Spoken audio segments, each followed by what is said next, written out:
받으실 말씀은 시편 48편입니다.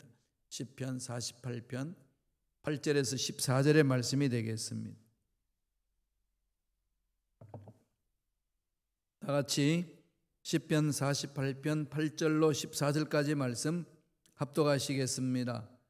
우리가 들은 대로 만군의 야훼의 성 우리 하나님의 성에 보았나니 하나님이 이를 영원히 견고하게 하시리로다. 하나님이여 우리가 주의 전 가운데서 주의 인자하심을 생각하였나이다. 하나님이여 주의 이름과 같이 찬송도 땅 끝까지 미쳤으며 주의 오른손에는 정의가 충만하였나이다. 주의 심판으로 말미암아 시온 산은 기뻐하고 유다의 딸들은 즐거워할지어다. 너희는 시온을 돌면서 그곳을 둘러보고 그 망대들을 세어보라. 그의 성벽을 자세히 보고 그의 궁전을 살펴서 후대에 전하라. 이 하나님은 영원히 우리 하나님이시니 그가 우리를 죽을 때까지 인도하시리로다. 아멘. 이 말씀으로 시온성에서 하나님을 찬양하라 라는 제목으로 은혜 말씀을 나누겠습니다. 시온성 뭘 말할까요? 시온이즘, 하나님이 임재하시는 거룩한 곳, 그거죠. 하나님 중심이다 이겁니다. 하나님의 성, 거룩한 성, 시온산, 큰 왕의 성, 이런 이야기들 나오죠. 예루살렘을 가리켜서, 예루살렘 성을 가리켜서 시온성이라고 부릅니다. 여기에서 시온주의가 나온 거죠. 시온이즘으로 뭉쳐서 이스라엘 백성들이 바벨론 포로 이후에 다 멸망받고 그 다음에 바벨론에 멸망받은 나라가 그 이후에 헬라의 멸망을 받고 헬라가 다들 이제 차지했죠. 그래서 로마한테 그 다음에 어떻게 되죠? 로마 나눠 유럽이 되고 식민지 그냥 이스라엘 나라 자체가 없어졌잖아요. 그러다가 1948년 5월 14일 날 시온니즘으로 예루살렘에 모입니다. 거기에서 나라가 이제 건립되는 거죠. 영국에 물론 도움이 있었어요. 전 세계적으로 이젠 그 나라를 인정합니다. 그래서 지금 있는 거지요. 2000년 동안 없어졌던 나라가 다시금 이 역사 속에 들어왔습니다. 1948년 5월 14일 날 이 땅에 이스라엘 이름으로 이스라엘이라는 이름으로 나라를 건립하고 이 땅에 지금 존재하고 있습니다. 이 중에 성경에서 이제 이 예루살렘 성 중심으로 말하는 시온니즘, 시온성 말하는 것은 한마디로 말하면은 하나님이 함께 하신다. 하나님 함께 하신다. 하나님 함께 하시면 어떡할까요? 문제가 사라지죠. 그럼요. 하나님은 문제를 해결하시는 분이고 답을 주시는 분이고 근심 걱정을 없애시고 평안을 주시는 분. 그러니까 우리 모두가 마음을 어저께 말씀드렸듯이 하나님께 올인한다면은 마음의 두려움은 사라집니다. 염려도 사라집니다. 이렇게 할까 저렇게 할까 두 갈래 마음이 생기니까 염려가 생기는 거 아니겠어요? 죽든지 살든지 하나님 끝입니다. 하나님이 책임져 주실 줄로 믿습니다. 믿고 가버리면 한 마음이니까 두려울 것도 없다는 겁니다. 이런 사람 세상이요 감당하지 못합니다. 48편에 보면 하나님 위대하시다는 거죠. 하나님 위대하시고 하나님 품 안에 안기면은 하나님이 책임져 주십니다. 그러므로 그 하나님을 우리가 찬양하지 않을 수 없다는 거죠. 하나님의 임재를 찬양하지 않을 수 없습니다. 그러지 않나요? 좋은 일 있으면 막 콧노래 부르죠. 흥얼흥얼 그러잖아요. 하나님의 은혜가 임하면 세상에서 필요한 것들을 얻는 것보다 더 좋지요. 정말 그런가요? 그럼 정말 내가 그런 사람인지 아닌지 한번 돌아보세요. 목사가 전하는 말에 쇠뇌당하지 마시고요. 말씀을 가슴에 새기면서 정말 나는 그런 사람인지 아닌지 보셔야 하나님 임재하실 때 그 은혜를 마음껏 체험할 수가 있습니다. 시편 48편 8절 한번 보세요. 뭐라고 이야기합니까? 우리가 들은 대로 만군의 야훼의 성 우리 하나님의 성에서 보았나니 하나님이 이를 영원히 견고하게 하시리로다. 만군의 야훼의 성 시온성을 하나님이 영원히 견고하게 하신다는 거죠. 견고하게 한다. 쿤이라는 뜻인데요. 단어인데요. 세우다, 지탱하게 한다, 보호하다, 만들다. 여러 가지 뜻이 있는 거지요. 하나님은 성을 견고하게 세워주실 뿐만 아니라 아름답게 만들어주시고 흔들리지 않게 하신다는 거죠. 이 세상엔 많이 흔들림이 있잖아요. 내가 섰다고 생각했는데 이런 문제가 있으면 흔들리고, 나는 괜찮다 생각했는데 어떤 사람들의 말에서 흔들리고, 미래를 생각해 보니까 막 너무 불확실하니까 또 흔들리고, 기도할 때는 흔들리지 않고 살겠으면 되는데 막상 현실 앞에 눈을 뜨고 현실을 보니까 막막할 때가 나의 마음을 짓누를 때에 흔들리잖아요. 이럴 때 어떻게 되죠? 부르짖는 거죠. 이스라엘 백성들이 히스기야 왕 시절 때에 아수르가 쳐들어왔어요. 난리 났습니다. 강대국이거든요. 초토화시킬 수 있는 그런 힘을 가진 나라입니다. 쳐들어온다고 했을 때 어떻게 합니까? 벌벌 떨 수밖에 없잖아요. 그럴 때 히스기야 왕은 어떻게 하죠? 무릎을 꿇습니다. 하나님 앞에 부르짖습니다. 목숨 거는 거죠. 지금 저와 여러분들은 이 코로나 시대에, 앞으로 이후의 세대에 엄청난 변화가 일어날 건데, 여기 살아남을 수 있는 유일한 길 딱 한 가지밖에 없어요. 하나님께 집중하는 거. 하나님께 올인하세요. 살아도 하나님, 죽어도 하나님, 하나님 손안에 있습니다 고백하며 가는 거 아니겠어요? 어떤 하나님이 이 시기에 우리는 그렇게 고백하며 내 인생 전부를 하나님께 올인할 수 있을까요? 시편은 48편에서 오늘 이렇게 말씀합니다. 첫째로, 하나님은 인자하시다. 인자하신 하나님입니다. 인자, 헤세드. 이 헤세드라는 말은 뭐죠? 사랑하신 하나님, 긍휼하신 하나님, 은혜가 넘치는 하나님, 인자하신 하나님, 그 모든 뜻이잖아요. 하나님 품 안에 있으면 버림을 당하지 않습니다. 하나님 품 안에 있는 자는 버림을 당할 수가 없는 거죠. 48편 9절은 이렇게 고백을 합니다. 다 같이 한번 읽어볼까요? 한 목소리 읽겠습니다. 하나님이여, 우리가 주의 전 가운데서 주의 인자하심을 생각하였나이다. 힘들고 어려운 가운데 지친 심령들이 하나님의 인자하심을 깊이 묵상하면 치유받고 용기 생기잖아요. 하나님의 사랑을 깊이 묵상하고 생각하세요. 생각 안 하시면 안 됩니다. 생각을 깊이 하셔야 돼요. 여러분, 어떤 일을 하고 나서 잘못 일을 했을 때, 실수했을 때에, 어떤 사람한테 내가 실수하고 잘못했을 때에 대체적으로 그 사람 앞에 용서를 구할 때 어떻게 말합니까? 죄송합니다. 용서해 주세요. 제가 생각이 짧아서 그랬습니다. 그러잖아요. 왜 생각을 짧게 해요? 길게 하셔야지. 예? 생각을 길게 하시고 깊게 하세요. 성경은 생각을 깊게 하라는 말을 많이 합니다. 하나님 지켜주신다는 거거든요. 예수를 깊이 생각하라 그러죠. 날마다 예수를 바라봐라. 예수님의 사랑, 예수님의 능력, 예수님의 은혜, 예수님이 책임져 주신다고 하는 말씀 깊이 생각해 보세요. 이겨낼 수 있습니다. 어려움을. 인자심을 생각하나이다. 예수님을 깊이 생각하면 유라 못지않아요. 십자가를 바라볼 때 뭘 생각하시나요? 여러분, 십자가를 깊이 이렇게 묵상해 보세요. 은혜가 막 넘쳐나죠? 그럼요. 그래서 목걸이 십자가 다는 거 아니겠어요? 예쁘다고 하면 달지 마시고요. 십자가에서 만지세요. 묵상하세요. 십자가 나를 살렸다. 죄로 인해 죽은 나를 살려주신 능력, 은혜, 기쁨, 감사가 다 담겨 있잖아요. 그 인자하심을 깊이 생각하는 겁니다. 요한일서 4장 8절에 보면은 요한이 이렇게 말합니다. 읽어보실까요? 사랑하지 아니하는 자는 하나님을 알지 못하나니 이는 하나님은 사랑이심이라. 그렇죠. 하나님은 사랑이잖아요. 하나님의 사랑에 푹 잠겨야 이 험악한 세상을 힘있게 살 수 있습니다. 하나님의 사랑을 모르면 내가 나를 못 사랑해요.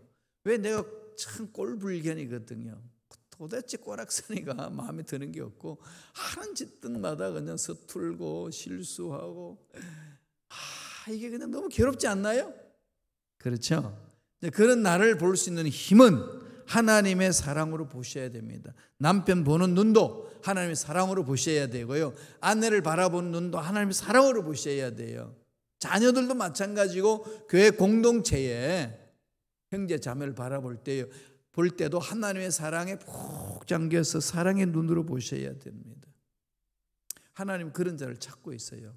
뭘 많이 하려고 그러지 마세요. 막 이렇게 혼자서 어떻게 한다 하지 마세요. 하나님과 함께 하나님 사랑을 깊이 생각하고 묵상하면은 내 인생 맡길 수 있지 않나요? 야, 정말 믿을 수 있는 분이구나. 송두리째 맡깁니다. 이러는 거죠. 열왕기상 9장 3절에 보면은 하나님의 마음이 어디에 있는지를 가르쳐 줍니다. 다 같이 한번 읽겠습니다. 야훼께서 그에게 이르시되 내 기도와 내가 내 앞에서 간구한 바를 내가 들었은즉 나는 내가 건축한 이 성전을 거룩하게 구부리하여 이 내 이름을 영원히 그곳에 두며 내 눈길과 내 마음이 항상 거기에 있으리니. 하나님의 눈길과 하나님 마음에 항상 성전 건축한 그곳에 모인 그곳에 임한다는 거죠. 예배를 사모하여 모인 무리 속에 임하시겠다는 겁니다. 하나님을 사랑하고 말씀을 사랑해 새벽 예배 공동 참석한 여러분 마음에 임하시겠다는 거죠. 하나님 품어주신다는 거 아닙니까? 이거 생각하면 예배를 사모하지 않을 수가 없지요. 하나님은 찾고 계시는 거예요. 마음을 다하여 정성을 다하여 하나님을 예배하는 자를 찾고 계신다. 성서는 늘 그것을 우리에게 말씀합니다. 이 하나님의 사랑을 마음판 늘 새기세요. 잃지 마세요. 그렇게 쓰임받았던 에베소 교회가 책망받는 게 뭡니까? 왜 첫사랑을 잃어버렸냐? 신앙생활 잘하다가 힘들고 낙심하면요, 열심을 잃어버린 사람은 대체적으로 뭘까요? 하나님의 사랑을, 첫사랑을 잃어버렸기 때문에 그렇습니다. 첫사랑은 귀한 거잖아요. 그 짜릿함이 있잖아요, 그죠? 그걸 좀 간직하세요. 회복하세요. 그 열정이 회복되는 겁니다. 두 번째는 뭐라고 성서는 오늘 이야기하나요? 하나님은 심판하신 하나님이다. 무시무시하나요? 그렇죠. 심판 그럼 무섭지 않아요. 그 반면에 뭐가 있나요? 자유함이 있는 거죠. 내가 모함을 받았는데 풀 길이 없어요. 정말로 한이 맺히잖아요. 막 억울해가지고 막 화가 생기고. 그래서 대한민국 사람에게 유일하게 생기는 병이 있잖아요. 화병. 화병이라고 이름이 기록되어 있어요. 대한민국 민족이 겪는 병이라는 겁니다. 하늘이나에서 화병이 있죠. 나를 등쳐먹은 사람이 나에게 죄를 덮으시올 때 풀 길이 없는 화병. 이럴 때에 심판하시는 하나님, 돈 보고 심판하시는 것도 아니고 사람 보고 심판하시는 것도 아니고 명예 보고 심판하시는 것도 아니고 오직 하나님 말씀에 근거하여 정직하게 정의롭게 심판하시는 하나님이 계시기 때문에 모함받는 그 상황 속에서 자유함을 얻는 거 아니겠어요? 그러니까 심판하신 하나님을 사모하면은 마음에 평안이 오잖아요. 기쁨이 있습니다. 죄에서 벗어난 자는 심판하신 하나님을 만나길 두렵지 않습니다. 왜? 죄가 없어졌으니까. 어떻게 죄를 없애죠? 십자가 앞에 나와서 통에 자복하는 거죠. 회개하는 자는 죄가 없다고 선포하겠다고 하나님 말씀하셨고, 죄를 한 번도 짓지 않는 자를 인정하시겠다고 하나님이 말씀하셨어요. 그 말씀을 믿으셔야 돼요. 뭐가 잘났다고 그 말씀을 안 믿고 그래도 나는 죄가 있습니다 그리고 그냥 한탄해야 합니까? 은혜를 사모하세요. 은혜를 사모하시면은 하나님 하신 말씀이 마음판에 새록새록 새겨지지 않아요. 회개한 자는 기억조차도 아니하신다고 하셨습니다. 전 그 말씀을 믿어요. 확신합니다. 그래서 자유함이 있는 거죠. 오늘 말씀 보실까요? 48장 11절. 다 같이 우리 한 목소리 읽겠습니다. 주의 심판으로 말미암아 시온산은 기뻐하고 유다의 딸들은 즐거워할지어다. 하나님이 임재하시는 그곳에 모인 자들은 심판하신 하나님을 인하여서 기뻐합니다. 누가 기뻐하죠? 하나님 백성들, 죄에서 벗어난 자들 기쁨이죠. 나의 억울함과 내가 짓눌렸던 것들, 나를 괴롭혔던 모든 것들이 다 하나님의 심판으로 해결해 주십니다. 심판하신 하나님을 바라보면은 세상 살면서 손해보고 다음에 오해받고 또 모함받고 그렇게 해서 내가 손해본 모든 것들 회복되는 은혜가 있잖아요. 하나님이 그렇게 해주시니까요. 그 하나님을 심판하신 하나님을 바라보고 내 원수를 갚아달라고 맡기잖아요. 그래서 하나님 뭐라고 말씀하셨나요? 네 손으로 원수 갚지 마라. 원수 갚는 것은 내 일이다. 맡기는 거죠. 하나님께 맡겨야 돼요. 신앙이 뭔데요? 맡기는 거예요. 내 인생도 맡기고, 앞날도 맡기고, 계획도 맡기고, 내 건강도 맡기고, 내 문제도 맡기고, 내 염려도 맡기는 거예요. 다 맡기는 거예요. 그래서 참 평안을 얻는 겁니다. 신앙생활을 하면서 하나님께 맡기지 못한다는 것은 신앙생활을 안 한다는 겁니다. 여러분 신앙생활을 돌아보세요. 정말로 나는 하나님께 잘 맡기고 있는 건지. 하나님은 우리의 어려운 상을 보살피시고 돌봐주시는 분이고 세워주시고 보호하시는 분이라는 것 말씀을 통해서 알고 있지 않습니까? 그럼 알면 뭐예요? 실천 안 하면 꽝인데, 그죠? 이론적으로 하나님 살아계십니다. 돌보십니다. 여기서 멈추지 마시고요, 실제적인 내 삶 속에서 하나님을 모셔드리세요. 실제 하나님 은혜를 체험하는 거 아니겠어요? 그래서 사도 바울처럼 감옥에서도 기뻐라 외치는 거죠. 저는 확실히 이해했어요. 정말 바울이 그렇게 외칠 수 있는 그 근거를 확실히 제가 체험했고요. 그래서 담대하게 외칠 수 있습니다. 하나님 어떤 분이라고요? 시편 68편 5절 보세요. 하나님 이렇게 또 표현하십니다. 시편 68편 5절에 이렇게 말씀합니다. 읽습니다. 그의 거룩한 처소에 계신 하나님은 고아의 아버지시며 과부의 재판장이시라. 고아와 과부가 나왔는데요, 그 당시 근동 지역에, 고대 근동 지역에는 이 고아와 과부들은 스스로 자기 삶을 살아갈 수 없는 존재들이에요. 보호를 받을 수도 없고 내팽개친 존재입니다. 연약한 자라는 거죠. 불쌍한 자의 상징입니다. 하나님은 이런 자들을 버리지 않으신다는 거죠. 고아의 아버지다. 보호자가 되신다는 것. 아버지는 자녀를 책임져 주시잖아요. 과부의 재판장이라, 억울한 일을 당했을 때 힘이 없다고 짓눌러 버리잖아요. 지금 세상도 그렇죠. 돈이 있으면 죄가 있어도 죄 없음 이렇게 막 선고가 나오잖아요. 그죠? 죄가 없는데 돈으로 인하여서 내가 죄를 덮었어요. 이게 세상 재판장이잖아요. 이 재판장, 그런 못된 재판장들이 많아요.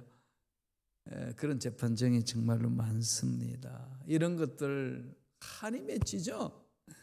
정말로 한이 맺힙니다. 대한민국에 특별히 그런 일이 많았어요.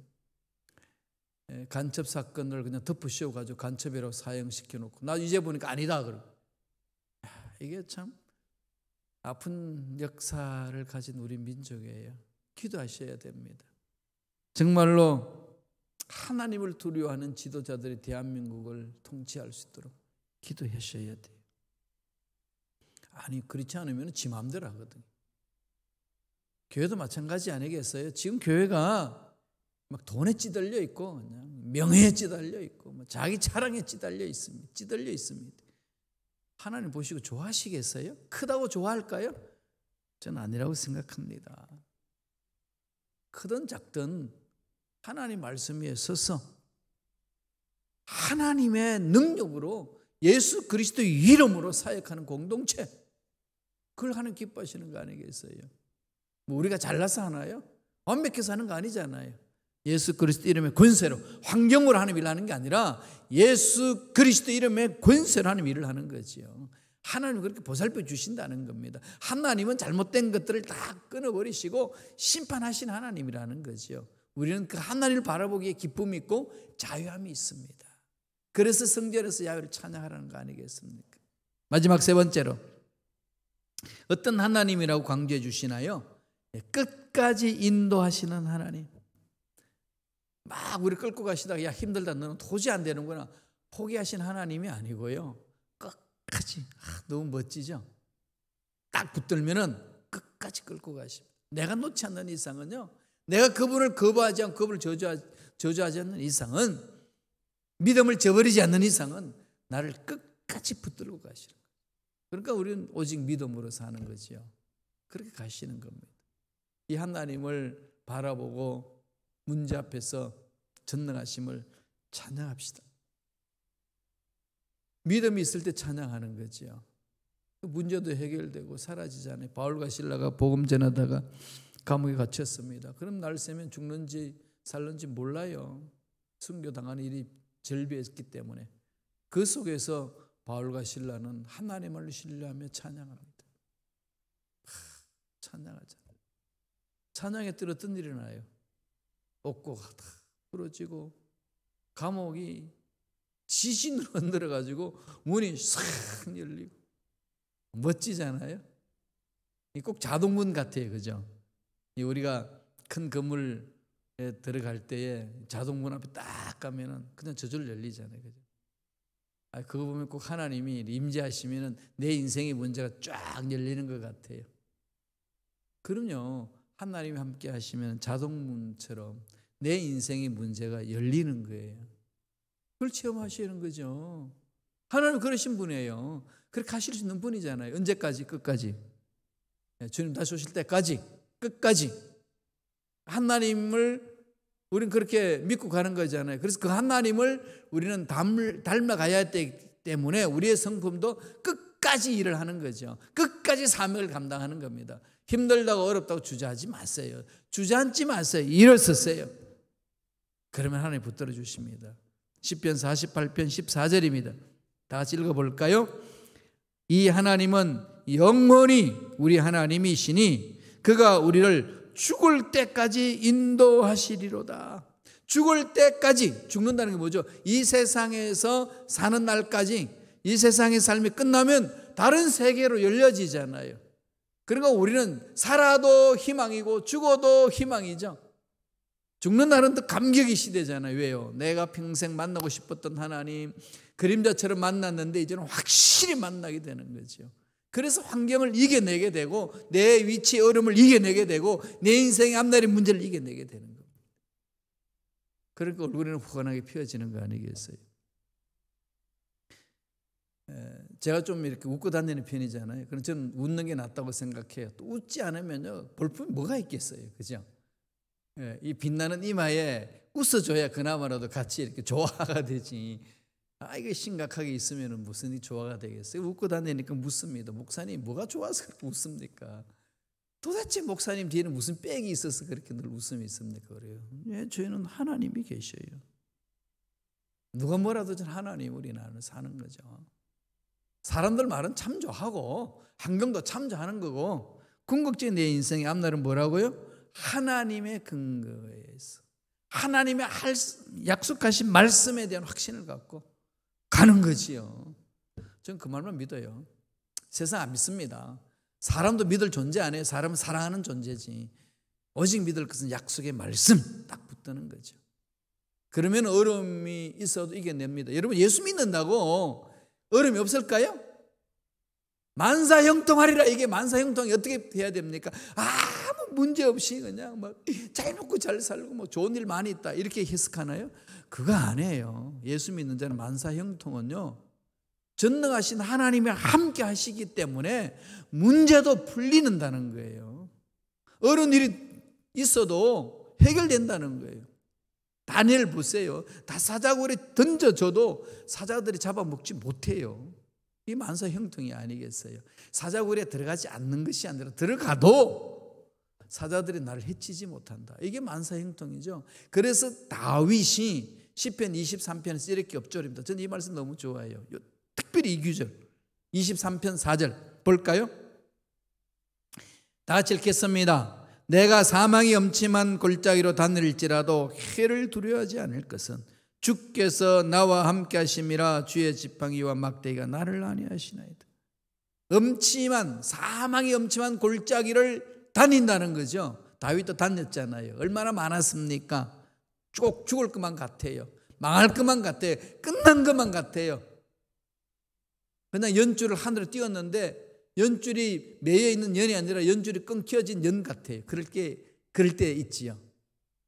사망의 엄침한 골짜기 다녀요. 다닐 수 있습니다. 하나님의 자녀라도. 그런데 뭐라고 고백합니까? 그런 일이 있다 할지라도 해를 두려워하지 않을 것은 주께서 나와 함께 하심이라. 주님이 지팡이 막대기로 나를 지켜주시고 보살펴 주십니다. 영원토록 살아계신 하나님, 이 자리에 우리와 함께 계십니다. 그 하나님을 바라보시기 바랍니다. 14절에 뭐라고 그랬죠? 시편 48편 14절에 하나님은 영원히 우리 하나님이시다. 안 버리시죠? 그가 우리를 죽을 때까지 인도하시리로다. 그 은혜를 듬뿍 체험하시고 함께 하시는 하나님과 하루하루 순간순간 멋진 인생살이 되시기를 간절히 축원드립니다. 기도하겠습니다. 하나님 아버지, 감사와 찬양을 드립니다. 하나님이 임재하는 그곳, 문제의 해결을 받고 병이 치유되고 귀신이 쫓겨나고 앞날에 좋은 일이 있고 평안이 넘쳐나는 그 자리인 줄로 믿고 감사와 찬양을 드립니다. 사망의 엄침한 골짜기 지날지라도 두려워하지 않을 것은 전능하신 하나님이 함께 하시기에 담대하게 나아가고 평안하게 나아가는 줄로 믿습니다. 하나님은 자비로우신 하나님이고 하나님은 심판하신 하나님이고 하나님은 끝까지 인도하신 하나님이시기에 하나님만을 신뢰하며 나아갑니다. 믿고 나가는 자 붙들어 주시고 은혜 은혜로 함께 해주시고 마음의 소원 흡축하게 채워주시고 하나님만을 높이는 인생 되게 축복하여 주시옵소서. 은혜에 감사하여 귀한 예물 드립니다. 예물 드린 손길 기억해 주시며 30배, 60배, 100배, 1000배, 만배 복을 받아 누리게 도와주시고 물질에 매이지 말게 도와주시고 물질을 다스린 자 되게 도와주시고 물질을 통해 하나님께 영광 돌리며 하나님의 일을 감당하는 믿음의 일꾼들 되게 역사하여 주시옵소서. 감사와 찬양을 드렸고 예수님 이름으로 축복하며 기도드리옵나이다. 아멘.